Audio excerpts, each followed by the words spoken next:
mungkin menyakiti hati orang lain, kita harus mempertimbangkan konsekuensinya dan mengingat bahwa tindakan itu bisa kembali kepada kita dalam bentuk yang tidak kita harapkan.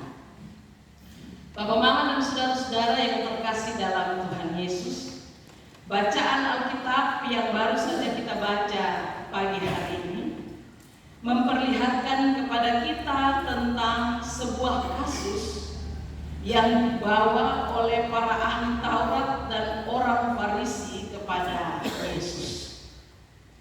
Dan kasus yang mereka bawa kepada Yesus ini adalah sebuah kasus hukum. Biasanya kalau orang melakukan kesalahan, yang diinginkan dari kita ialah supaya dia dihukum seberat-beratnya. Disebutkan dalam bacaan kita di ayat 3 bahwa mereka membawa seorang perempuan yang kedapatan berbuat zina. Dan perempuan ini tanpa nama. Dia adalah seorang perempuan yang berbuat dosa dan dikatakan melanggar hukum Taurat, di mana dalam hukum Taurat perbuatan zina itu disebutkan bahwa pelakunya harus dilempari dengan batu. Perkataan mereka tentang hukum Taurat mengenai zina itu disebutkan dalam kitab Imamat 20 ayat 10, di mana laki-laki dan perempuan harus mati, dan juga ada di dalam kitab Ulangan 20 ayat 22 sampai 24 bahwa pelaku zina itu harus dihukum mati. Bapak Mama bisa bayangkan di tengah kerumunan orang banyak yang sementara duduk dan mendengarkan pengajaran Yesus, tiba-tiba mereka membawa perempuan itu berada di tengah-tengah kerumunan orang banyak. Bisakah dibayangkan kondisi perempuan itu? Dia pasti tidak mampu mengangkat mukanya. Dia tertunduk dan banyak perasaan berkecamuk di dalam dirinya. Perempuan tanpa nama yang kedapatan berzina itu dibawa kepada Yesus untuk meminta pendapat dari Yesus. Di kondisi ini mereka sudah mempermalukan perempuan tadi, tapi juga di kondisi di mana mereka mempermalukan perempuan ini, tentu mereka juga pakai kasus ini untuk menjebak Yesus. Perbuatan mereka ini, Bapak Mama dan saudara-saudara, dalam ayat 6 ya, dilandasi oleh motif ingin mencobai Yesus, supaya mereka mendapati kesalahan Yesus, sehingga mereka bisa menjadikan alasan dan bukti untuk membawa Yesus pada proses peradilan. Kita lihat di sini Yesus diam. Diamnya Yesus ini karena dia berada pada satu dilema. Kalau hukum Taurat berbuat zina dihukum dan dirajam sampai mati, dan kalau Yesus mendukung hukum rajam, dia mungkin akan kehilangan popularitasnya di antara orang banyak yang melihatnya sebagai sosok yang penuh belas kasih dan pengampunan. Sebaliknya, kalau Yesus menolak hukum rajam, maka para ahli Taurat dan orang Farisi ini bisa menuduhnya melanggar hukum Musa dan tidak setia pada tradisi Yahudi. Perbuatan orang Farisi dan ahli Taurat ini juga ya mau mengadu domba Yesus dengan otoritas Romawi. Bahwa pada masa itu orang Yahudi berada di bawah pemerintahan Romawi, dan hanya pemerintahan Romawi yang berwenang untuk menjalankan hukuman mati. Kalau Yesus menyetujui hukuman rajam, maka para pemimpin agama ini bisa melaporkannya kepada otoritas Romawi sebagai seseorang yang menentang kekuasaan Roma. Apa yang dilakukan oleh para ahli Taurat ini dan orang Farisi ini juga seperti yang tadi saya sebutkan, mereka mencari alasan untuk menangkap Yesus. Ahli Taurat dan orang Farisi ini sudah lama berusaha mencari cara untuk menjebak Yesus dan menuduhnya melakukan pelanggaran yang serius agar mereka bisa menangkapnya dan mengakhiri pengaruhnya yang semakin besar di kalangan masyarakat. Tentu faktor ini sudah ada iri hati dalam pelayanan Yesus. Orang kalau tidak senang, orang kalau iri hati dengan apa yang kita buat, dia akan berusaha mencari segala macam cara supaya kalau dapat kita dijebak dengan apa yang sementara terjadi. Bapak, Mama, dan saudara-saudara, mari kita perhatikan dengan serius. Apakah yang sudah mereka perbuat ini benar? Bahwa dengan membawa si perempuan itu dan menggunakan hukum Taurat sebagai dasar untuk menghukum perempuan itu. Kalau potong perhatikan baik-baik, sebenarnya ada yang masih kurang. Ada yang masih terlupakan dalam tindakan mereka ketika membawa perempuan itu. Yang masih kurang ini adalah bahwa gosok bawa ini perempuan, lalu di mana itu laki-laki? Biasa orang berzina sudah mungkin perempuan sendiri, tapi ada laki-laki. Kami dalam PA bersama belum bilang begitu. Kalau laki-laki kuat lari, nah perempuan sudah kuat lari, jadi dong tangkap saya itu perempuan. Ya, hukum Taurat mengatakan bahwa laki-laki dan perempuan yang berzinah harus dihukum mati.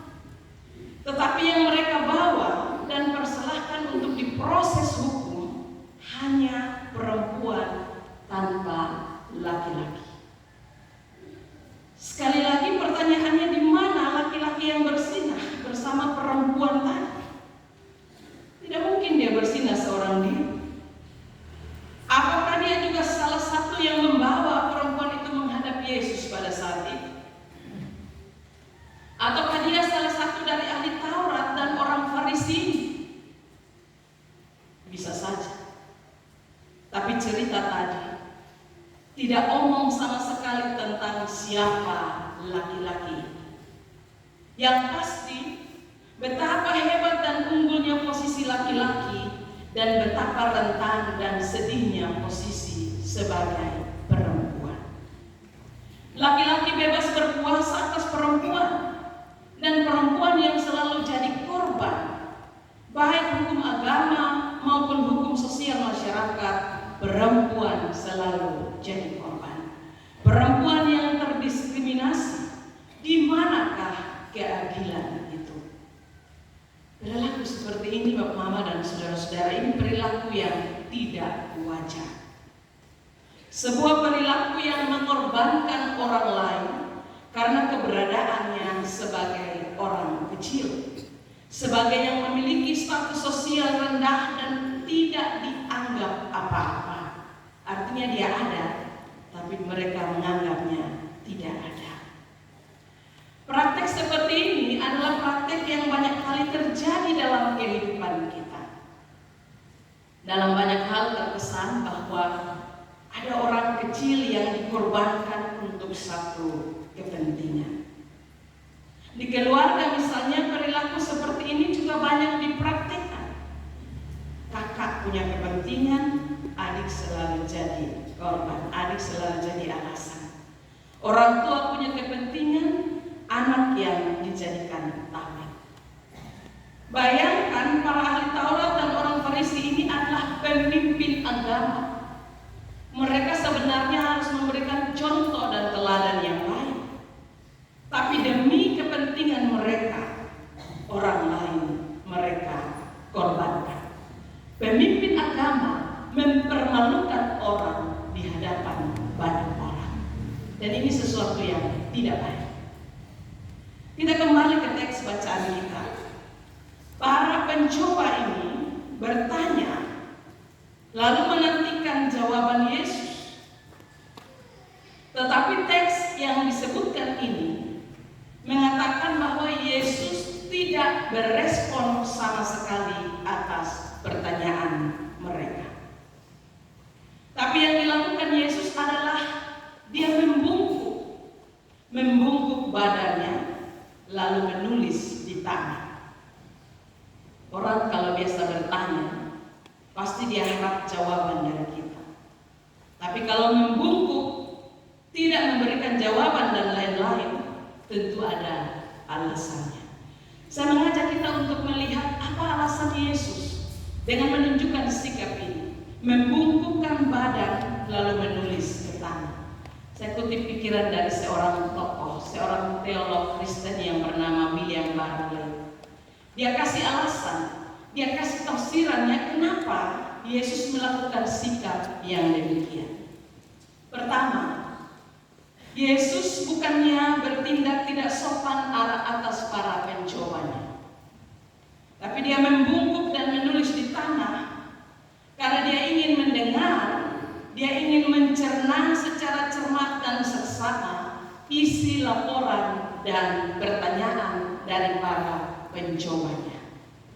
Dia tahu bahwa masalah yang dibawa kepadanya ada dalam rangka mencobainya.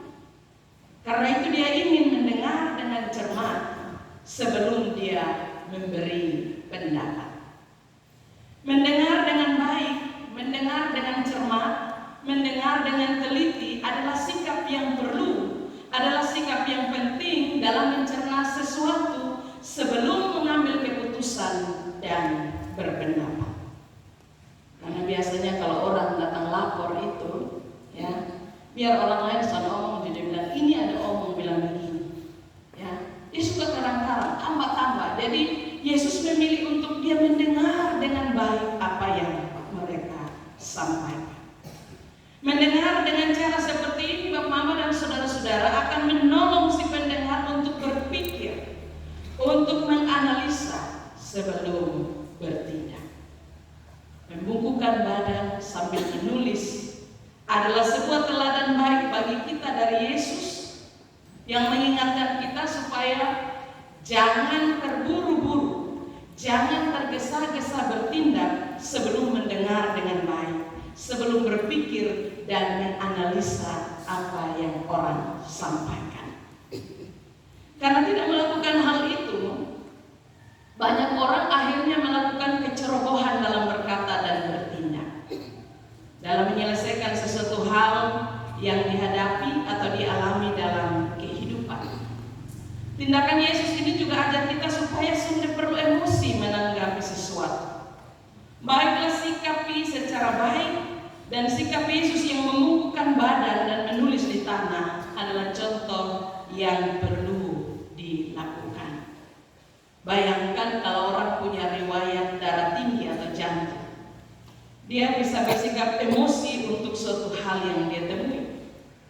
Maka renungkanlah kira-kira apa dampak bagi Anda dan orang-orang yang Anda cintai.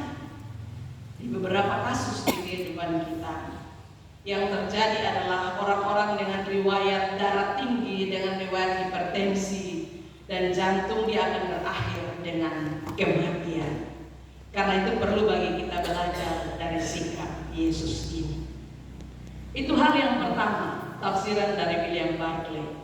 Yang kedua, kita lihat di sini, Yesus membungkukkan badan sambil menulis di tanah. Ini ada satu kata Yunani yang digunakan untuk menulis, yang berarti menulis sesuatu untuk melawan seseorang.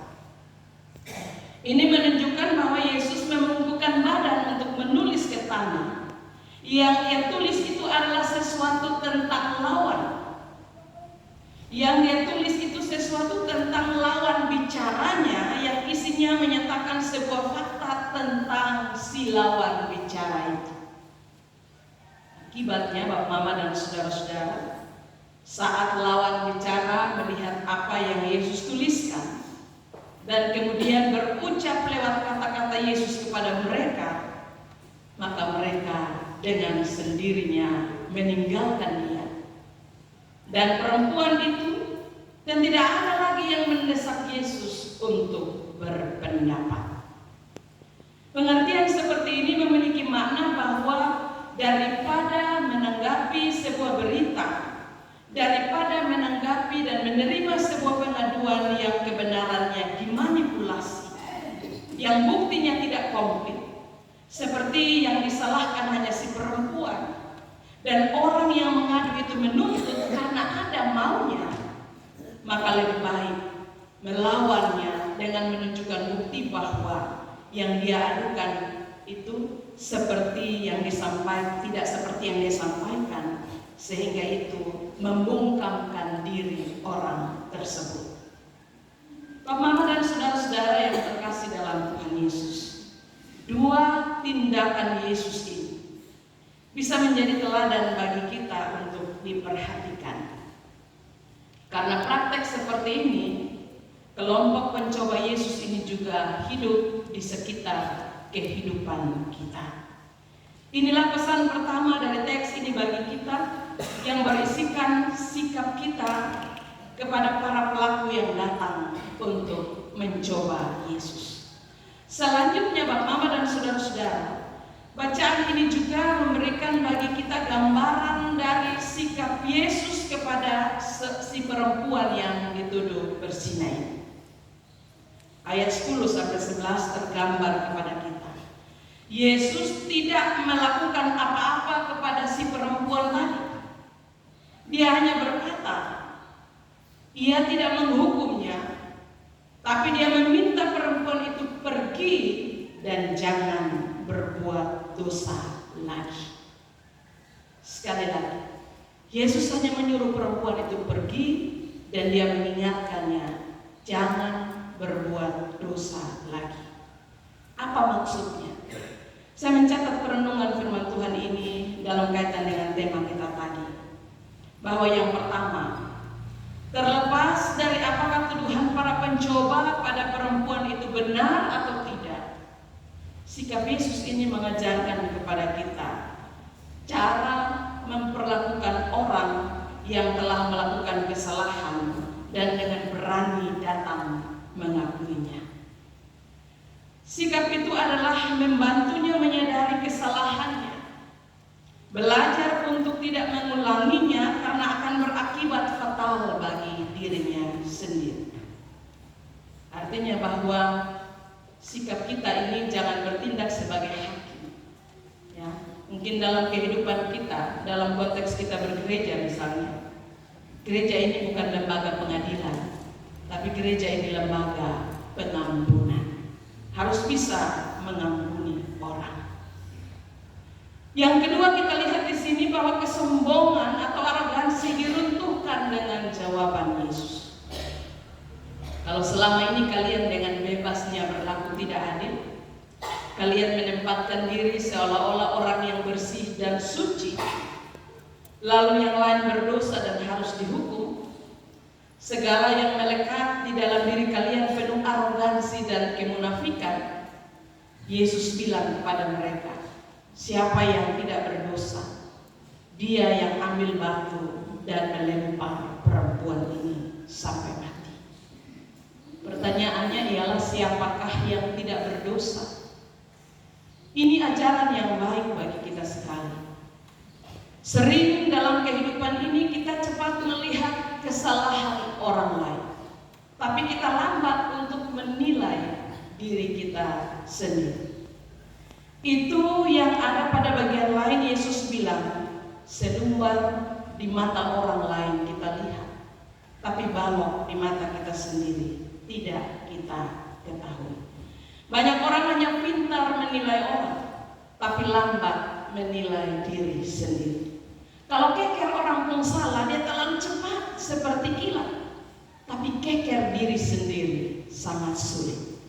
Penyampaian Yesus ini menjadi serangan yang benar-benar meruntuhkan kesombongan orang Farisi dan para ahli Taurat, bahkan mereka yang mempermalukan perempuan yang berzina tadi.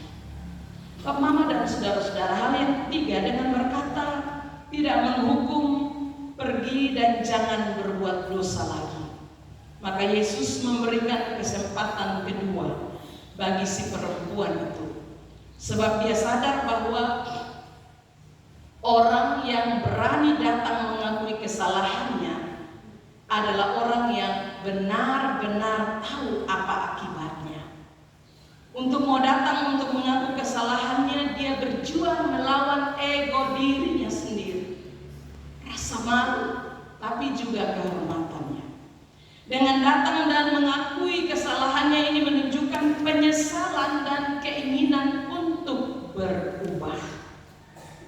Pada orang-orang seperti inilah, kesempatan kedua adalah hal yang akan menyelamatkannya untuk berubah dan menjadi jauh lebih baik daripada berlaku anarkis kepadanya. Yang terakhir, Bapak, Mama, dan saudara-saudara, kita melihat tindakan Yesus ini. Ada harmoni antara keadilan dan juga belas kasihan. Sekali lagi, ada harmoni antara keadilan dan juga belas kasih. Melalui kisah ini kita belajar bahwa keadilan dan belas kasih Tuhan tidak saling bertentangan, tapi keadilan dan belas kasih Tuhan ini saling melengkapi. Tuhan adalah adil dalam menilai dosa, tapi juga Dia penuh belas kasih dalam memberikan kesempatan kepada manusia untuk bertobat dan menerima pengampunan. Ini adalah contoh yang sangat penting bagi kita dalam kehidupan sehari-hari. Kita diajak untuk tidak cepat menghakimi orang, tapi kita diajak untuk ketika melihat orang berdosa, orang melakukan kesalahan, ingatlah bahwa ketika orang mengakui dosa dan kesalahannya, kita juga harus menunjukkan belas kasih, memberikan kesempatan bagi mereka juga untuk berubah. Karena apa?